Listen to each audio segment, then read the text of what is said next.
اس طرح کئی ایسے واقعات ہیں جو کتاب جو ہے وہ منازل الاخرہ جو بہت مشہور کتاب ہے، علماء اس سے کئی واقعات بیان کرتے ہیں، اس میں کئی واقعات ہیں ایسے. مثلا دو جوان تھے، جا رہے تھے زیارت پہ، رستے میں بہرحال کوئی حملہ ہوا، ایک کا انتقال ہو گیا، ایک مر گیا. کچھ دنوں بعد دوسرا خواب میں آیا تو اس نے دیکھا کہ بھئی وہ خواب میں بڑے سبز باغ میں ہے اور بڑی اچھی جگہ پر ہے. تو بڑا خوش ہوا کہ بھئی میرا دوست کس مقام پر ہے، لیکن دیکھا کہ اس کو نا پاؤں میں نا ایک بچھو کاٹتا ہے. سب کچھ صحیح ہے لیکن پاؤں میں ایک بچھو. تو اس نے بولا یہ کیا ہے؟ کہتا ہے یہ ہر روز مجھے کاٹتا ہے، مجھے بہت تکلیف ہوتی ہے. تو کہتا ہے کیوں؟ کہتا ہے میں ایک دن کسی دوست کے گھر کھانے پہ گیا تھا تو میں نے ایک جو چاقو ہوتا ہے پھل کاٹنے والا، وہ مجھے اچھا لگا تو میں نے بغیر اس کی اجازت کے چھپا لیا. کتنی قیمت ہے اس کی؟ کیا قیمت ہوگی اس کی؟ کہا چھپا لیا. کہتا ہے اب یہ وہ چاقو بچھو بن کر مجھے عالم برزخ میں روز تکلیف دے رہا ہے. تو کہا میں کچھ کر سکتا ہوں؟ کہتا ہاں تم میرے گھر جاؤ، فلانی جگہ پر وہ رکھا ہوا ہے، وہ جا کر اسے دے کر آؤ، اسے بولو کہ مجھے معاف کرے. جب تک معاف نہیں کرے گا میں اس عذاب میں مبتلا رہوں گا. تو یہ تو چھوٹی سی چیز ہے. ہم اپنی زندگی میں کیا کر رہے ہیں؟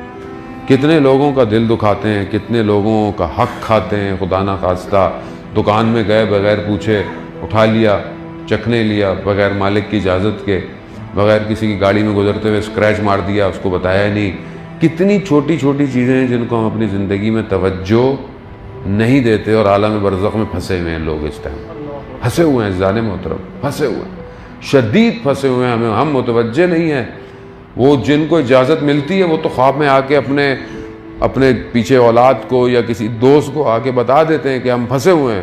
لیکن ہماری کیونکہ زندگی خود اتنی مادی ہے، ہمیں خواب بھی صحیح نہیں آتے، اور آتے بھی ہیں تو ہم توجہ ہی نہیں کرتے کہ سامنے والا کیوں پھنسا ہوا ہے. تو ہم متوجہ نہیں ہیں اس عالم سے. اور یہ وہ عالم ہے کہ جہاں ائمہ نے بھی ارشاد فرمایا ہے کہ ہم آخرت میں تمہاری شفاعت کریں گے، عالم برزخ میں خود اپنا انتظام کر کے آنا. کیوں؟ کیونکہ عالم برزخ عزیزان محترم ایک ایسی وادی آیت اللہ شہید دستغیب کہ آپ کی صلوات ان کے درجات میں اضافہ فرمائے. اللہم صلی علی محمد عجل. یہ میں اس لیے صلوات پڑھاتا ہوں کیونکہ وہ عالم برزخ میں جب ان کو کچھ ہدیہ جائے گا یہاں سے تو اس عالم سے دیکھیں گے کہ یہ کہاں سے آ رہا ہے، بیریہ ٹاؤن سے ہمیں صلواتیں آ رہی ہیں، تو وہ بھی کچھ نہ کچھ پہ آپ کی طرف جو ہے وہ عطا ضرور کریں گے. ایک اور دفعہ صلوات بھیج دیں. محمد صلی علی محمد آل محمد وعجل. آیت اللہ شہید دستغیب اپنی کتاب میں بیان کرتے ہیں ایک عالم دین کا واقعہ، اور وہ اپنے والد سے اس بات کو بیان کرتے ہیں کہ انہوں نے اپنے خواب میں اپنے والد کو دیکھا. تو انہوں نے خواب میں والد کو دیکھا اور پوچھا کہ بابا عالم برزخ میں کیا معاملہ ہے، کس طرح معاملہ ہے، عذاب کیسا ہے؟ تو انہوں نے کہا بیٹا میں بتا تو نہیں سکتا کیونکہ وہ عالم دوسرا ہے، وہ عالم میں مثل ہے. اس عالم میں بدن نہیں ہے، یہ والا بدن نہیں ہے. اس عالم میں جو ہے وہ سپیس ایسی نہیں ہے، اس میں ٹائم نہیں ہے، وہ الگ سپیس میں ہے، ایک الگ اس کی ڈائمنشنز ہیں. تو کہا کہ میں تمہیں مثال دے سکتا ہوں وہاں عذاب کیسا ہے. تو کہا بالکل ایسے کہ چاروں طرف پہاڑوں اور درمیان میں تم پھنسے ہوئے ہو اور بھیڑیے تمہارے پیچھے لگے ہوئے ہوں، تم فرار نہ کر پاؤ. عالم برزخ میں عذاب ایسا ہے. یعنی دنیا میں اگر آپ کے پیچھے کچھ لگ جائے، کوئی جانور لگ جائے تو آپ بھاگ جائیں گے، ادھر کوئی جگہ ہوگی، یا آپ کو کوئی مشکل ہو جائے تو آپ بولیں گے کہیں نہ کہیں تو نجات ملے گی. وہاں نہیں ہے ایسا، وہاں کہیں نہیں بھاگ سکتے، وہاں یہ عذاب کی کیفیت ہے. کہا بابا اچھا پھر یہ جو ہم ہدیہ بھیجتے ہیں، یہ جو ہم کوئی چیز ایسی کرتے ہیں جو ثواب کے لیے ہو مرحوم کے، تو یہ کیسے وہاں پہنچتا ہے؟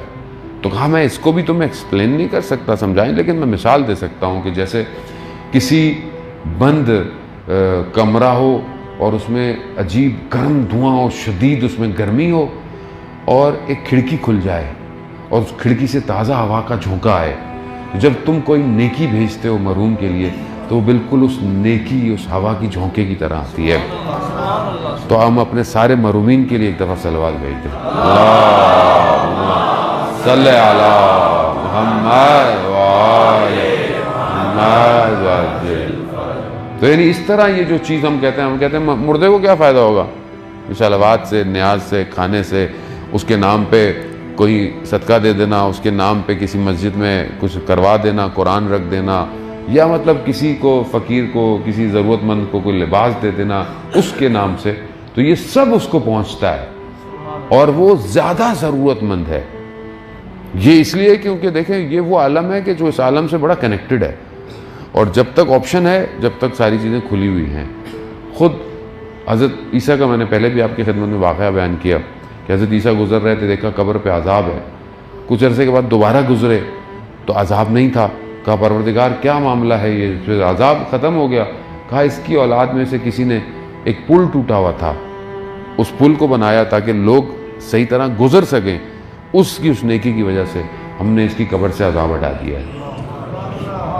یعنی اگر اولاد میں سے کوئی بھی نیک کام کرے گا تو آپ کے اپنے آباء و اجداد کی عالم برزخ میں اگر خدا نہ خواستہ مشکل میں ہے تو اس کو بھی جو ہے وہ، اس لیے کہتے ہیں کہ اگر کوئی بچہ قرآن پڑھ دے، بسم اللہ پڑھ دے، تلاوت کر دے، بسم اللہ قرآن سیکھ لے تو اس کی نسلوں تک جو ہے وہ ان کی مشکلات جو ہے وہ حل ہو جاتی ہیں۔ یعنی ہم نے، کیونکہ ہم صرف مادے میں پھنسے ہوئے ہیں، میٹر میں ہیں، تو ہم سمجھ نہیں پاتے کہ دوسرا جو عالم ہے وہ کیا ہے۔ تو عزیزان محترم، علماء اکرام ایسے گزرے ہیں کہ جنہوں نے ایٹ اے سیم ٹائم پہ اس عالم میں بھی تھے، اس عالم میں بھی دیکھتے ہیں، اس عالم سے چیزیں لاتے ہیں، چیزوں کو پہنچاتے ہیں۔ ہم جو بھی کام کرتے ہیں، ہم بعض اوقات کوئی کام کرتے ہیں ظاہری فائدے کے لیے، ظاہر سے فائدہ ہو، لیکن بہت سارے ایسے کام ہیں کہ جس کا فائدہ ہو سکتا ہے ظاہر میں آپ کو اتنا نظر نہ آ رہا ہو، لیکن باطن پہ آپ کو افیکٹ ڈالتا ہے۔ بہت بڑے عالم دین تھے اور ان کے بارے میں کہتے ہیں کہ جب وہ نجف اشرف میں مولا کی حرم کی زیارت پہ جاتے تھے تو ابا کو اوڑھ کے، جب جاتے تھے تو صحیح تھے، جب واپس آتے تھے تو ابا اوڑھ کے آتے تھے۔ تو ان کے شاگرد نے ایک دن روک لیا ان کو کہ بھائی جاتے تو آپ سیدھے ہیں، واپس آپ ابا کو سر پہ کیوں اوڑھ کے آتے ہیں؟ تو کہا میں نہیں بتا سکتا۔ کہا نہیں، آپ کو بتانا پڑے گا۔ کہا ایک شرط پہ، جب تک میں زندہ ہوں تم یہ بات کسی کو نہیں بتاؤ۔ کہا میں وعدہ کرتا ہوں۔ کہا کہ جب میں اندر جاتا ہوں تو مولا عنایت کرتے ہیں، زیارت میں مجھے عنایت کرتے ہیں تو میری برزخ کی آنکھ کھل جاتی ہے، اور جب میری برزخ کی آنکھ کھل جاتی ہے تو مجھے لوگوں کی اصلی شکلیں نظر آتی ہیں، اور میں اس لیے، اور یہ کیفیت تھوڑی دیر رہتی ہے، تو میں اپنے آپ کو ڈھانک کے اس لیے آتا ہوں کہ میں کسی کو نہ دیکھوں اس کی اصلی شکل، اور بعد میں جب میں اس سے ملوں تو میں اس کو اس کی طرح ملوں، کہیں اندر کی شکلیں کیسی ہیں۔ تو بہرحال وہ شاگرد تھا، اس نے بڑی ضد کی کہ مجھے بتائیں کہ میری شکل کیسی ہے۔ تو چھوڑو رہنے دو۔ کہا نہیں، جب تک آپ مجھے بتائیں گے۔ تو کہا تمہاری شکل اندر سے گدھے جیسی ہے۔ یعنی ہم واقعاً، ہمیں نظر نہیں آتا، ہمارا عمل جتنا جس طرح ہوتا ہے اندر اسی جانور کی طرح ہماری شکل ہو جاتی ہے۔ انسان بننا آسان نہیں ہے عزیزان محترم، واقعاً انسان بننا، یعنی یہ خود انسان جانتا ہے اس کے اندر کیا حالت ہے، لیکن اگنور کرتا ہے اپنے آپ کو، توجہ نہیں دیتا، کیونکہ مادے میں، کاموں میں، زندگی میں اتنا پھنسا ہوا ہے، اپنی طرف توجہ ہی نہیں دیتا، اور جب توجہ نہیں دیتا تو وہ بھول جاتا ہے کہ اندر سے کیا ہے۔ اور آپ دیکھیں بعض اوقات بڑا اچھا آدمی ہوتا ہے، ٹھیک ٹھاک، لیکن ذرا سے کوئی بات کریں تو کیسا پھٹتا ہے، تو وہ اصل میں اندر سے وہ ایسے ہی ہوتا ہے، اندر قابو نہیں کر پاتا۔ باہر بہت اچھا ہے، سلام کرتا ہے، پیار سے ملتا ہے، لیکن شاید اپنی زوجہ کے ساتھ بد اخلاقی کرتا ہے، اپنے بچوں کے ساتھ اس کا رویہ بہتر، اپنے ماں باپ کے ساتھ بے احترامی کرتا ہے، بدتمیزی کرتا ہے۔ کیوں؟ اندر سے وہ صحیح نہیں۔ تو ہم اس حالت میں کیسے اپنے امام تک پہنچیں گے کہ جب ہم اپنی اندر کی طرف متوجہ نہیں ہیں۔